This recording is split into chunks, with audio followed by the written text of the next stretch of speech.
day, everyone, and welcome to the International Conference on Human Mobility and Climate Action. Before we begin our parallel session, we just have a few reminders for everyone. Kindly ensure that your audio is on mute while our experts are discussing. You are free to turn on your videos if you choose to do so. We will also be having a question and answer session after the discussion. This parallel session is entitled Sustainable Urban Development and Management for Livable and Resilient Cities. Our expert for this session is Dr. Edgar Reyes Jr. Dr. Edgar Reyes is an environmental planner and experienced researcher and consultant. He is now the chairperson of the Department of Community and Environmental Resource Planning from the College of Human Ecology in the University of the Philippines, Los Baños. His extensive portfolio includes researches and publications on small island landscapes, spatial dynamics, land use, urban and regional planning, ecotourism, and climate change in the Philippines and the Asia-Pacific region. So without further ado, let us all welcome Dr. Edgar Reyes. Sir, you may now take the floor. Hi, good afternoon, everyone. I hope you're having a good time. I'll be sharing the screen in a short while. I hope it's being seen by everyone. Am I audible?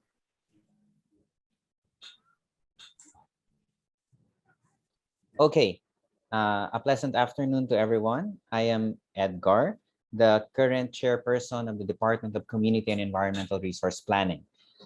This particular session is dedicated for the sustainable urban development and management for livable and resilient cities and communities. And our department is somehow tasked to provide insights in terms of the departments or the academics research trust and its contribution in the fulfillment of SDG 11. Again, the department is a function of the College of Human Ecology in the University of the Philippines, Los Baños.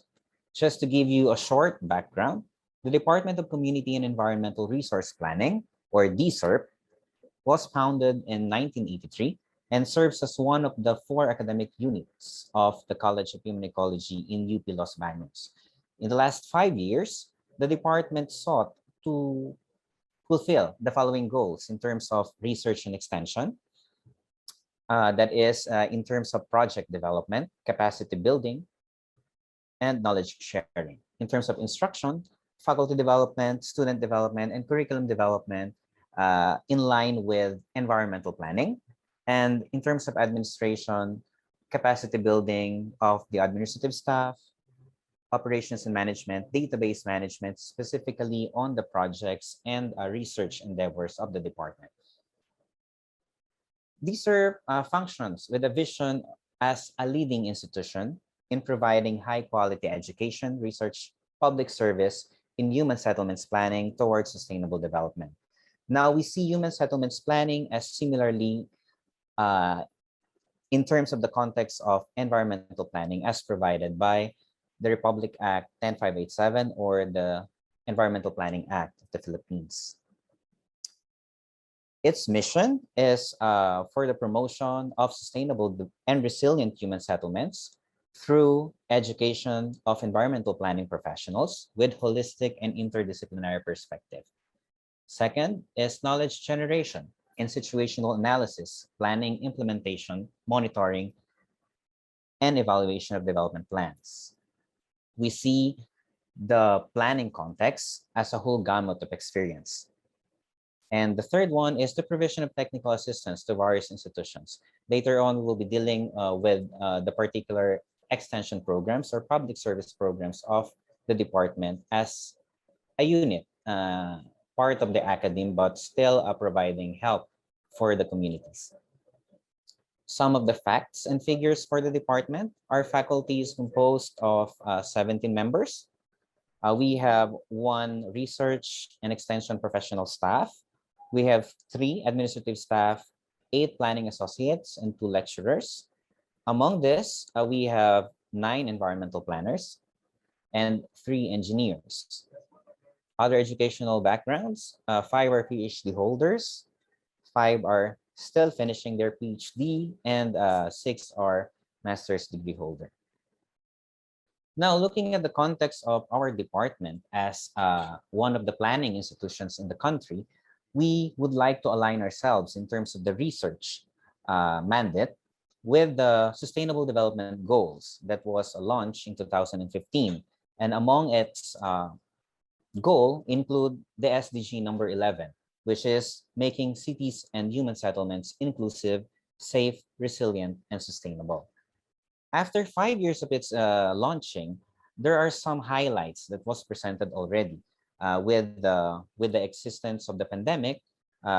That the pandemic has actually worsened the plight of the slum dwellers in the urban areas, and majority of this is found in the Southeast Asian region. If you're going to realize, and Philippines is actually part of this. 16% of the average global share of urban area is actually being allocated to streets and open spaces. It's not that much if you're going to look at it in terms of the standards.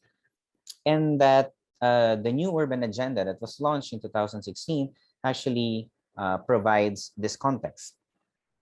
156 countries have developed national urban policies.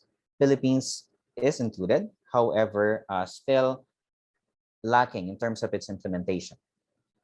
And then only half of the world's urban population have convenient access to public transport. That is among the goals of the Sustainable Development Goal that our department would want to venture as well. Now, in terms of our research objectives or research agenda in the last 5 years, we were able to craft our framework in terms of the Sustainable Development Goals, which runs through being safe, being resilient, being inclusive, and being sustainable. And among these features, later on in the presentation, I will be showing you some of the projects or research endeavors, and at the same time, publications of our department in terms of achieving this particular agenda that supports the SDG 11. Among which, for example, in terms of ensuring safety and security of human settlements, our focus primarily dealt with environmental health, water and sanitation, pollution and waste management, food and nutrition security, housing and infrastructure, transportation, connectivity, and mobility. In the past 5 years, we were also able to identify the gaps or the aspects that we weren't able to focus as a department, and that includes peace and order, human rights-based approach.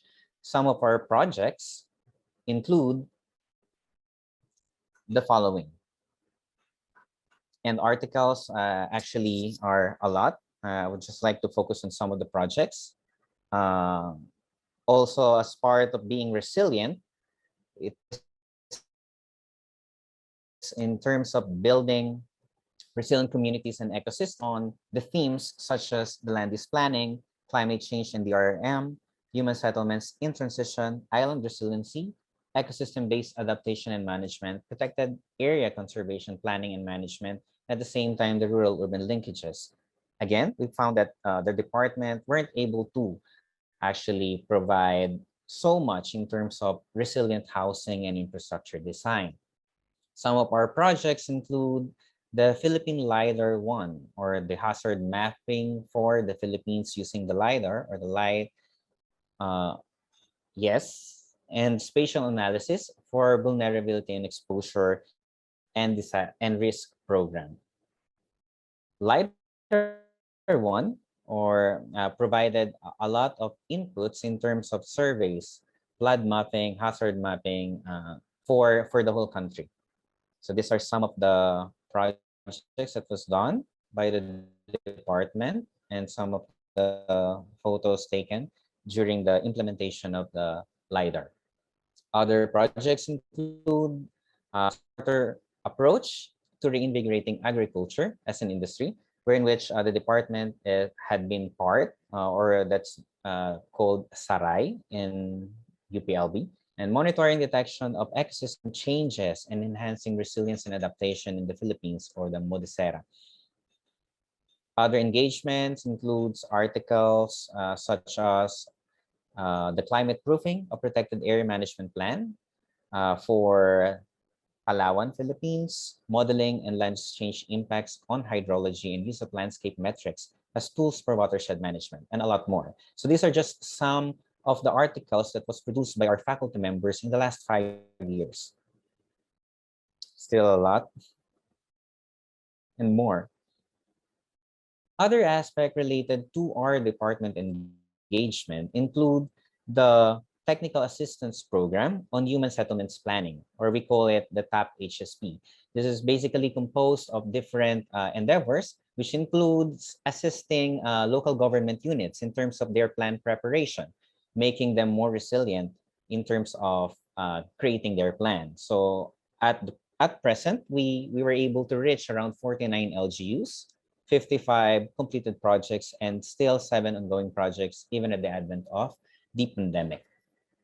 And we were able to create a memorandum of agreement with regions in the Philippines, such as the Calabar Zone, and at the same time, the Soc Surgeon in Mindanao.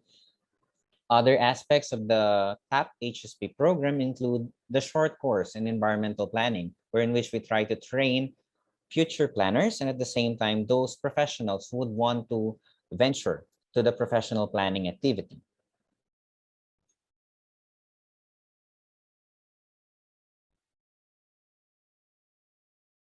So those are some of the photos that we took for the implementation of the top HSP program. In terms of being inclusive, we try to break barriers for inclusive human settlements, and our focus were participatory planning, public participation, community-based approaches on resource planning and management, island development studies, and the likes, gender and development, etc. Again, we found that accessibility and inclusive public and urban spaces were among the gaps that we still need to make use of or improve on in the coming years. Among the projects that we've engaged include mapping the resources of Banawe, Ifugao, using geographic information system and participatory approaches for community planning, participatory gender resource mapping for indigenous families in geographically isolated and disadvantaged area. And we published some articles and at the same time a book that's actually trying to provide the different tools and techniques that we can use in community and environmental resource planning. Other projects include local development planning, gender roles and practice in Laguna Province, community perception study on Shell and Malampaya social development programs. So still a lot of activities that the department has engaged with in the last 5 years.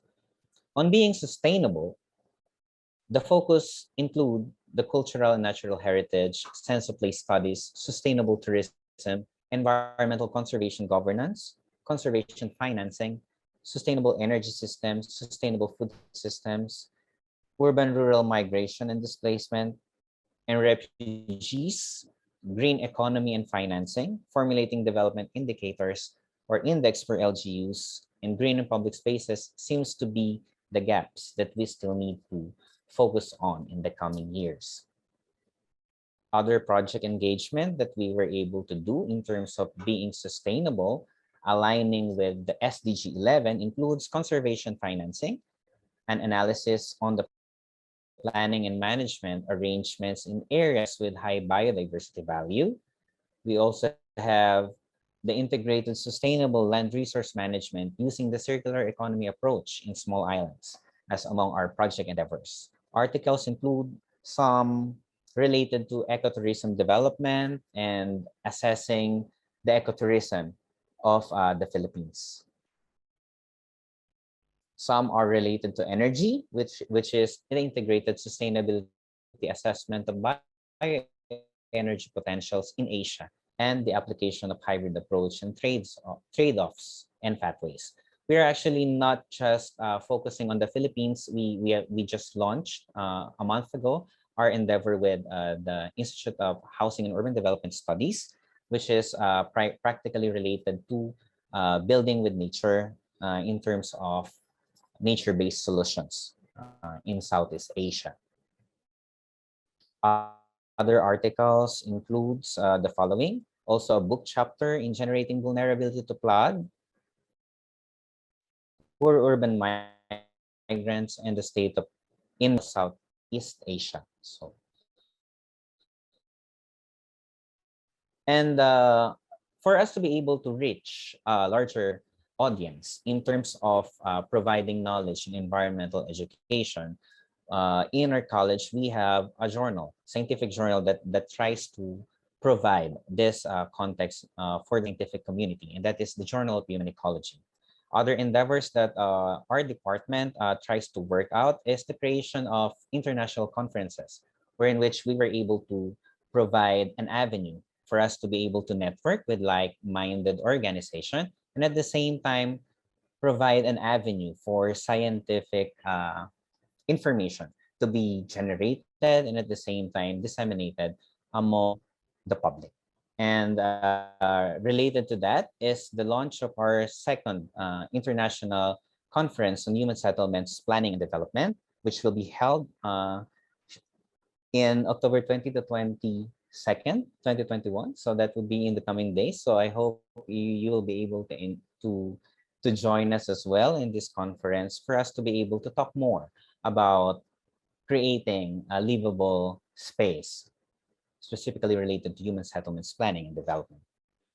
Now, in terms of ways forward, we would like to gather as much information from the participants of this particular session that we would like to, in the coming years or in the next 5 years of our department, we would like to gather as much information from you as we open the forum for questions or concerns related to the academy's input or role in providing sustainable development of cities and communities. So with that, I am thanking everyone for your time, for listening, and at the same time, we are very much welcoming you for your comments or your questions related to the department as one of the units or one of the representatives in the academy to actually forge in providing for the goals, which is related to SDG number 11. Thank you very much, and see you in a while for the open forum and the workshop. Are there any questions or clarifications?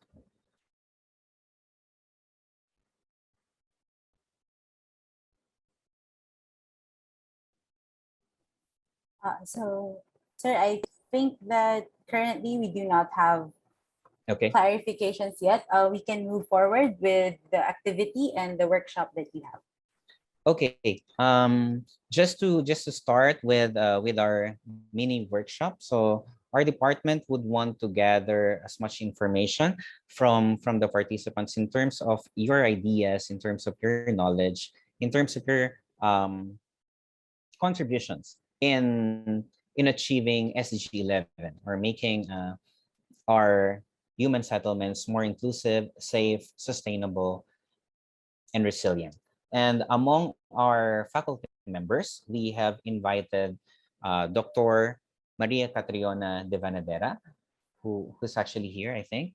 Dr. Arnold Salvacion, our National Academy of Science and Technology awardee for 2021, also our faculty member, and Dr. Saibel Concepcion Enfitalan, also our faculty member, who can share some of their experience in providing collaborations and at the same time the university's engagement in creating more sustainable cities and communities. So hi, moms and sirs, and we're very much willing to learn and to hear some of the experience that you have in terms of how academia can actually create collaborative environment for the attainment of SDG 11.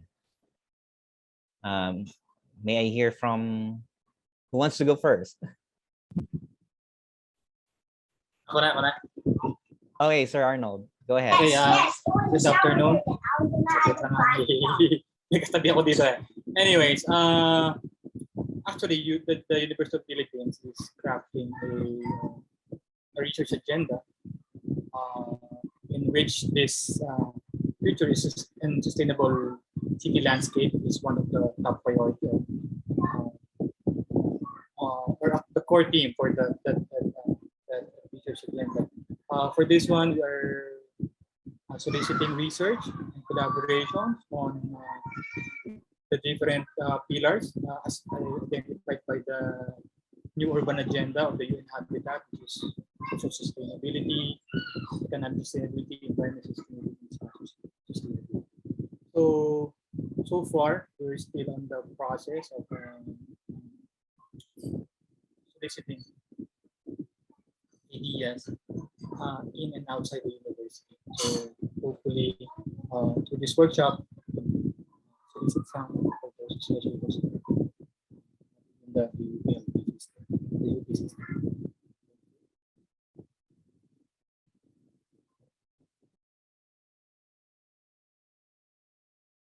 Thank you, Dr. Arnold Salvacion. I think there is We one. have Yes. we have Green Life Generation with a hand raised. Please go ahead. Hi, I'm joining from Sri Lanka, and I just wanted to find out, like the parallels I know between Sri Lanka and the Philippines is in relation to labor migration, specifically the migration of migrant domestic workers, which is my area of research. So in terms of this sustainable communities concept, where do you place migrant workers and mostly migrant workers who cannot migrate with their families? How do you place them within sustainable developers, building sustainable and resilient communities?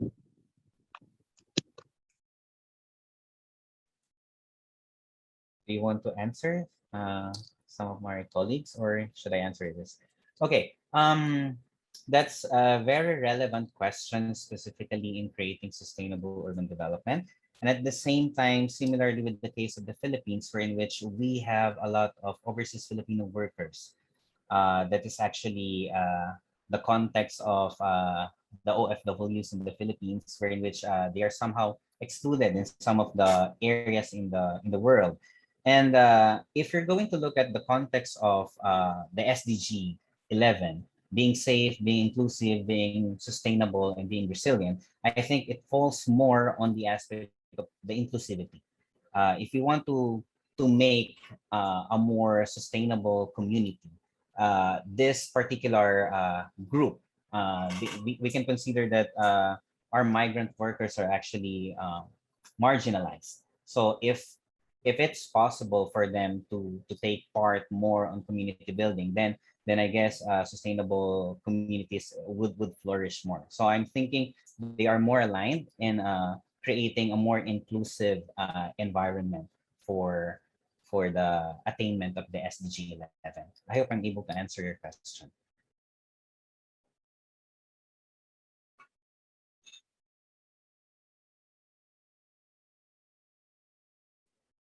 And I think I need to answer another one in the chat, informing about I am a Yes. faculty and I'm interested on how we can propose projects which can be financially supported by external funders. Okay, so this is there are a lot of external funders that is available, and that's providing opportunities for us, because it's almost always the financing which is actually the problem, especially for the academe, right? We are more or less on the side of providing good research proposals, good project proposals, but the funders would always be the problem, right? And I think international organizations are very much welcoming if the project is not just coming from the university alone, but if it is a collaboration of the university and the industry, or the university and the local government unit. if you're able to marry those two and then you provide this particular proposal to external funders, I think the higher probability that this proposals would be funded will be at a higher level. Maybe some of our colleagues can actually help us as well in terms of providing some insights on funding. Dr. Ayona, maybe. Yep. I think we have some a little or some experience on looking for funding. So if it's about technology, we can go get some funding from the OST or maybe the OSTP shared or the OSTP card. So what we can establish with your organization and with our department, we can level up of which type of projects or programs can we pursue, and later on we can help each other on how to propose projects or research proposals. So I think we can help you with that as well.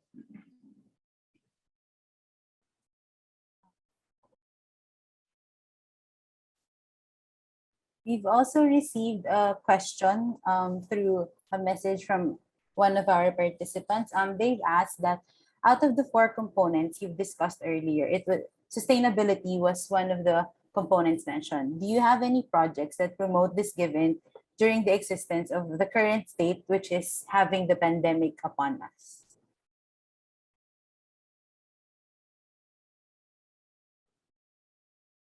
Go ahead, Maybe we sir. can, yes, thank you for the question. Maybe we can look back again in terms of the focus of the department for creating sustainable futures. So among which includes sense of place studies, sustainable tourism, environmental conservation and governance, sustainable urban growth, sustainable energy system, and sustainable food systems.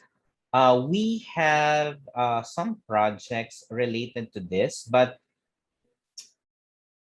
in terms of the pandemic, which we are experiencing now, I think we still are focusing more on making it a bit resilient. We are on the other end in terms of creating a more resilient environment, because the aspect of sustainability is somehow overlapping with the aspect of being resilient.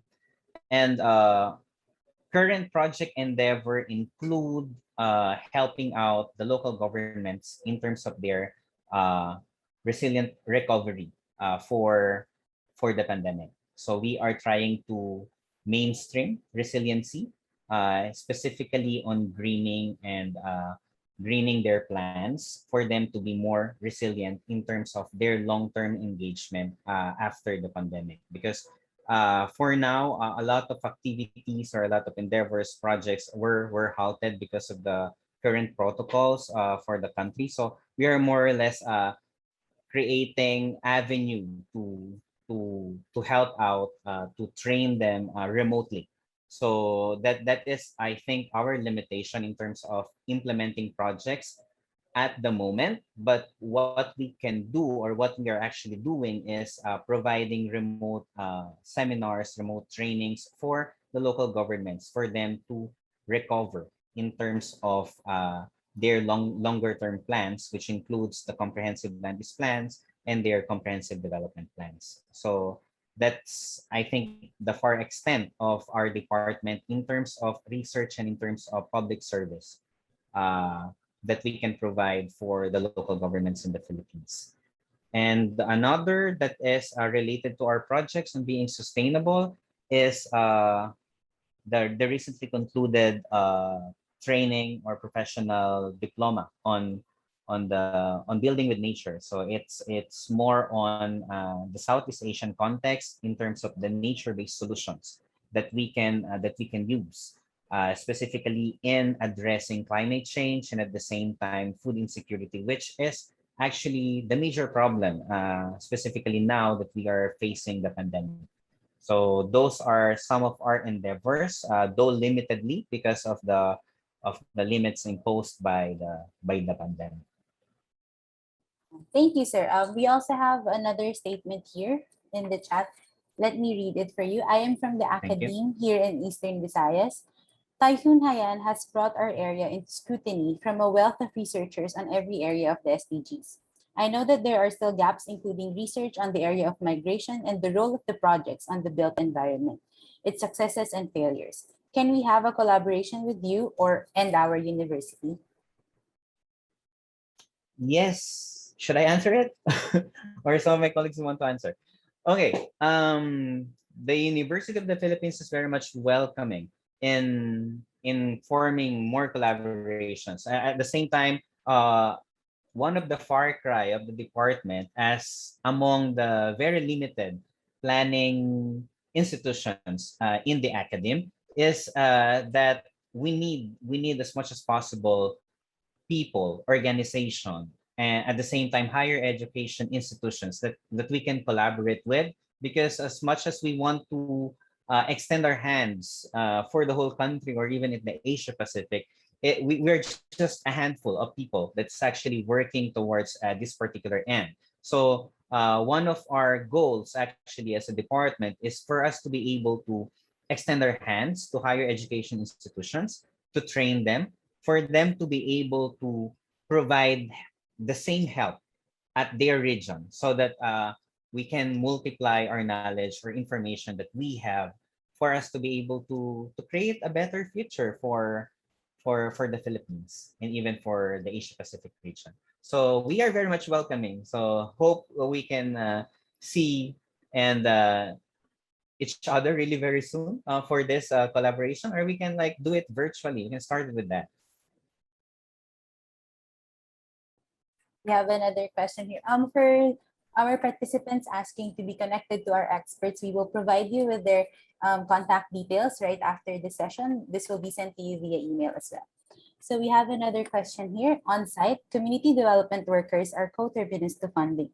And normally funding does not include the whole project cycle to be able to be sustainable. When the locals of the community is not yet ready for the monitoring and evaluation of the project given to them, any idea to solve this gap to ensure project sustainability for the community? If we could hear from anyone, go ahead. Yes. Okay, maybe I'll try to answer in academic point of view, or as lecturers in our department who's always trying to provide more or less a lasting project endeavor for its management. So we have this for every project or for every proposal that we try to do, we have this sustainability funds towards the end. So we try to equip that the project proposals should at the end, okay, even if the community is not that ready, can have something to start with for them to be able to make use of these particular projects and endeavor, and for them to be able to have a more touch on this particular project. Now, it's very true that a lot of projects, a lot of programs usually end because if you're going to look at the context of every project, it's usually going to end for some time, and it's really hard, especially when the community is not ready. I think the training or the experience we have in the department is to maintain the networks, to maintain the different project endeavors. Even if it's ending already, we can try to still provide trainings for them to be able to still continue even if the project actually ended. So for example, we had some LGU partners that our project already ended 10 years ago, but we are still engaged with them. And we try to equip them with more or less the new programs, the new technologies that we can actually provide them, and that this connection actually lasts. And I think that's one of the help that the academe can do in terms of projects, that even if it's ending, since we established a good network with them, we are able to still get them as part of our trainings. And in the long run, even if we don't have an existing project with them, they themselves are empowered to initiate or to recreate the same project and endeavors. And yeah, in the long run, it's actually working for them. Thank you, sir. We have one more question here, if it's okay. I know that we still have a workshop, but perhaps we could still answer this one question. In similar or parallel scenario, what are challenges in monitoring and evaluation phase when applying to sustainable urban development, and how could we make it better?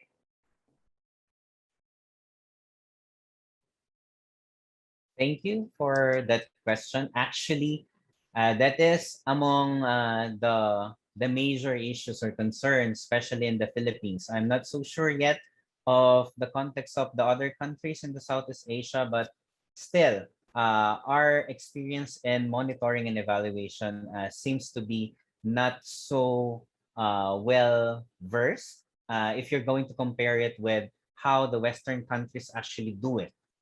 Um, I think it's cultural for one, that in the Philippines, planning in terms of monitoring and evaluation is not so well integrated. If we're going to look at how we devise plans or how we do planning activity, it's almost always there. But in reality, in implementing it, in actually doing the monitoring and evaluation, it's seemingly like not so cultural for us to do, specifically for the Philippine context.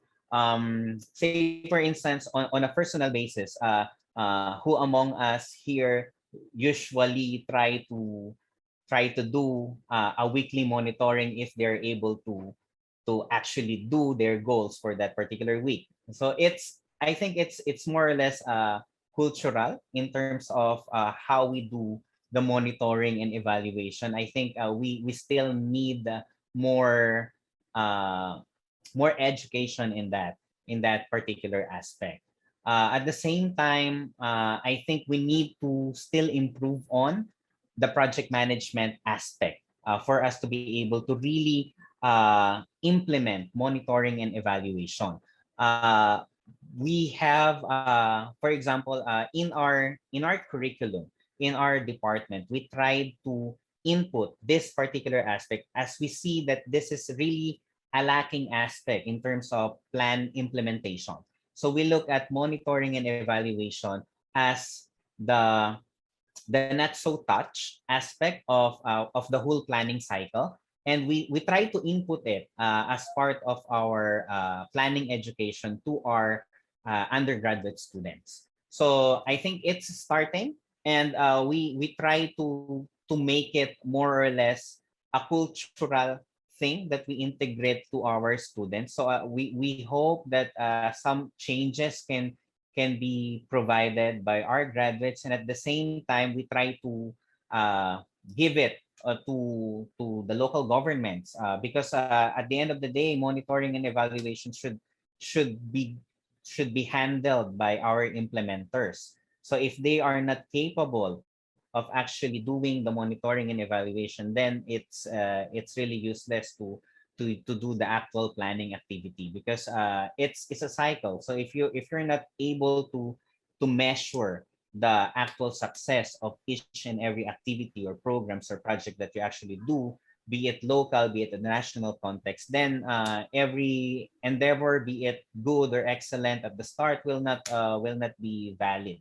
So that's how we try to change the system that is actually going, or change the culture, or input a certain culture that can change over time.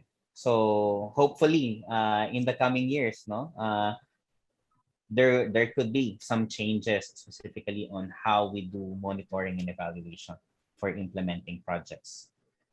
Sir, Dr. Edgar, if I may Yes, add, go ahead, actually, some of the local government units already have monitoring and evaluation division or departments, no. So I think somehow the local government has already started monitoring and evaluating projects and programs and activities, so that they'll be able to get the learn from the lessons, or maybe correct or feedback what is needed more to start again the cycle or in terms of project management. So thank you. Doc Ed, add? Go ahead, Yes. Doc Saibal. So basically, from my experience, because one of the LGUs, Eros and Sorsogon, they actually applied for a USAID funding. And this is with an electric cooperative. They're trying to put up a solar grid in their particular municipality. And USAID requires the LGU as well as the electric cooperative and the academe in which they are in collaboration with, they are required to provide like what are your plans in terms of evaluation and monitoring. Our funding has ended already because with USAID, they will be giving each LGU as much as 25 million pesos, and that is up your solar grid in a certain city or municipality. Of course, USAID wanted to make sure that after the funding has ended, what would be the plan of the government unit? So Eros and Sorsogon actually provided plans like they will be after 25 million has already run out, it's been used up. They plan to also take out loans, especially like from Land Bank, because that's the only bank in Eros and Sorsogon. And they would also be providing a cost-benefit analysis, like a financial projection, like specifically after the second year, they will be able to pay out the loan because the savings that they will be getting from having an electricity from the solar grid instead of paying electricity coming from our national grid, which is more expensive, which is sustainable. So that's one of the that could be one of the how a certain community or a certain or LGUs can overcome their or how they can show the continuity in terms of evaluation and monitoring of projects in terms of sustainable urban development. So that's just an example, like putting up a solar grid in your city and USAID funding and taking out a bank loan after the funding has already run out. So that's based from my experience. Thank you. I hope I have helped. Thank you, Dr. Saibal. Are there any other questions or Yeah, clarifications? there's one question. There's one more? Yeah. Oh, yeah. Miss Rosalina Tarayo. We all know that the very challenge in urban planning nowadays is to ensure that green spaces and public spaces is included in the plan and design of every settlement project. In this aspect po, based from your experience, how is this being addressed by your partner LGUs? Thank you for the question. I think for one, as we try to help as much local governments in designing their land use plan, because land use plan is their spatially determined plan, and it's more or less the long-term plan. We try to go by the standards in terms of creating green spaces, public spaces for the people and for the local government. And I think with the advent of the pandemic, this has been widely accepted because of the need for green spaces for people to really be able to freely go and provide a safe space, no, for them. So that's how we try to help them go by the standards in terms of creating the green spaces for every LGU through the local land use or through the comprehensive land use planning. Another aspect that we do is as I mentioned about the nature-based solutions. So we try to provide them a more or less a strategy that can somehow be based on how the natural processes of the environment, trying to marry how technology and at the same time the natural process of the environment is actually providing solutions in creating green spaces and at the same time targeting specific problems in the community or in the local government, such as food insecurity, flooding, issues on green spaces, because the nature-based solutions provide aspects related to wetland management, green spaces such as mangrove areas. So those are solutions, strategies that can actually promote green space development for every LGUs. So that's how we try to deliver in terms of helping out the local governments in this regard. All right. For our participants, for further questions, we encourage you to post it on our conference bulletin board, and we will share this to our with our experts. So we have already sent the link of our Padlet via chat. So, okay, Sir Edgar, you may now proceed with your workshop. Okay, thank you very much, Steph. We will also be providing our email address, the department's email address, if there are some concerns or if you want some collaborative engagement with the department in the chat. So I'll be turning you over to Doc Iona and Miss Grace for our workshop, mini workshop for this particular session. Thank you very much and have a nice day. Thank you. Hi, good afternoon to everyone. So thank you for taking time to join us in this session. So the next, the part of the workshop would be the collaborative research and extension agenda. We want to ask you, how can the academe support your institution, organization, cities, and communities? So how can the academe help you when it comes to sustainable urban development and management? And then the second question would be, how can your institution, organization, cities, or communities contribute to sustainable cities and communities, no? Or making sustainable, resilient, inclusive, and safe cities and communities. So you can see it in our screen that we have the Miro board. So I am going to share you the magic key, magic link, so that you can access. So every one of you will be able to access the Miro board. Sorry, medyo I'm also new to this. So yeah, let's learn. Okay, so that's the link. So please access that link and make sure to answer the question number 1 based on which sector are you in. So if, for example, you are affiliated with an international organization, then you have to write down your answers here in the international organization. Okay, so please access the link. Can you access it now? So if you are from a community, please copy and paste the sticky notes and double click to add text. So if you were going to add text, write down your name and the specific, for example, I from UN Habitat, from Summer State University or something. No? So ayan. So for example, Winbird is also here, is already here. How about the others? Can you access it now? So we have Winbird, we have yan. So please answer number 1 question first. How can the academe support your institution, organization, cities, and communities? So ano yung gusto nyong tulong from us? So what can we do for you? What can the academe do for you? And then the second question, you have, how can your institution, organization, cities, communities contribute to SDG 11? How can you help reach in making cities and communities sustainable? Ayan. So copy the sticky notes above. Copy, Control-C or Control-V. To copy, Control-C. To paste, Control-V. No? Ayan, wait. Okay ba? Are we all good? Lahat ba ay can access? Can you all access our Miro board? There's no answer yet, but there's a lot of arrows, no, roaming around.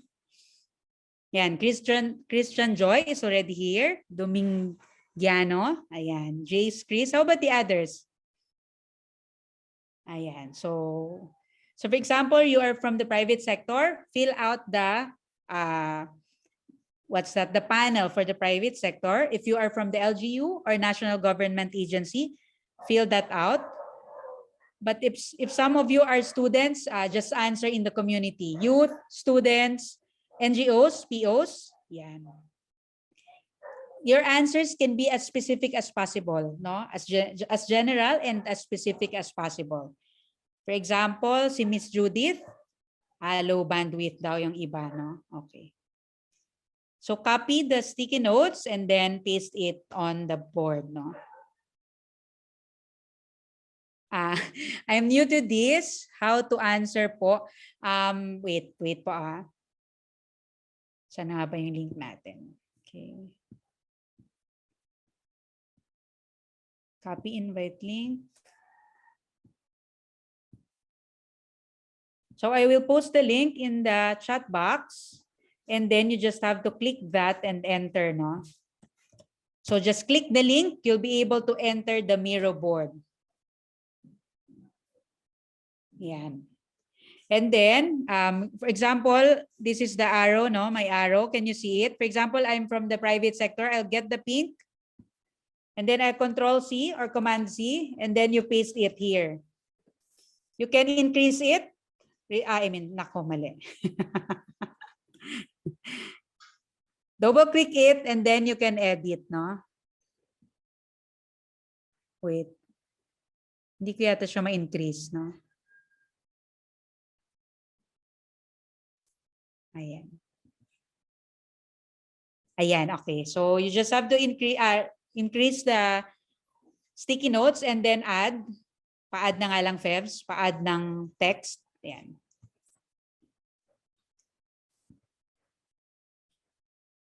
So collaboration, some of you answered collaboration. Okay. Okay naman, Miss Esterlita, were you able to decode it or cruise around it or something? Ayan. So collaboration, I think kanina I saw the technical expertise, no? You can write your name at the bottom of the sticky notes, no, para we'll know who answered those. No? Connect with the community. Yeah. Okay. How about the others? Parang ilan lang to? We are 90 in class talaga in this session. How about the others? And then the second question, how can your institution not yet po still the studying workshop?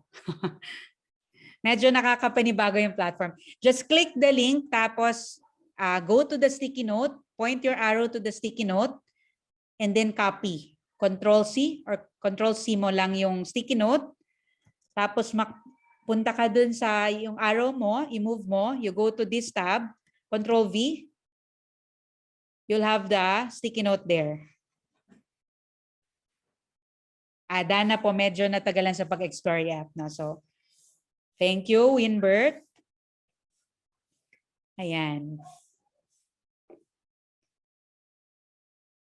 Connection. Connect with the community. Technical assistance. FEVI. Collaboration. Involve in policy and decision making. No? So one of the most significant talaga is we have to, involve the local government or persuade them, no, to do the right thing or to do kung ano yung karapat-dapat, no. Kailangan kakampi natin. We are in partnership also with the local government, no, kasi they are the ones talaga who has the power to decide on the different plans or projects or activities that we have, no, even the policies, no. So connection by Colleen, connect with the community. Okay, let's read this. Now, as part of the youth sector, this is by Jace Chris. As part of the youth sector, I would like to receive assistance from the academics in terms of guidance on developing technical and planning ba to, Jace Chris? Ayan. Involve in policy making and decision making. Assess access to literature, mentoring opportunities by Blanche. So I think we can also help you on this, no? And then having trainings and seminars. So we will provide you the email addresses of DCERP so that you can contact us, no? So we also have experts in GIS, in environmental planning, no? We have lots of ENPs in our department. So please email us. You can also email me at medevanadera@up.edu.ph. What else? Collaboration. Okay, Charlene, I'll read under the private sector, information dissemination in the university community about importance of sustainable development. So we will keep this in mind. Thank you, Ma'am Charlene. And then we have under the LGUs and NGAs, provide capacity building. Ayan, so sige. And then how about what can you contribute to SDG 11? So from Ma'am Fevi, we have participation to projects and activities. Ayan, so nag-enjoy na kayo. Okay lang yan, no? Every one of you are, okay, merong nag-raise ng hand? Sige, please. Sige, ay, si Sir Edgar, sige. Doc Iona and every participants, Yeah, may I just remind everyone that our session is only until 4 in the afternoon. The Miro platform is actually still existing even if this session actually ends. So it's fine. You can still access the same platform and input your information, and we will be very glad and appreciate to hear and see your inputs. Thank you very much. Emails of the department and Dr. Iona is actually in the chat. Yeah, thank you very much. Thank you very much, everyone. So I hope you learned some things, some new things on our workshop and session this afternoon. So thank you very much, everyone. Just continue working on that now. You can still access that. I think Miss Steph or Miss Arian would give their closing speech for this session.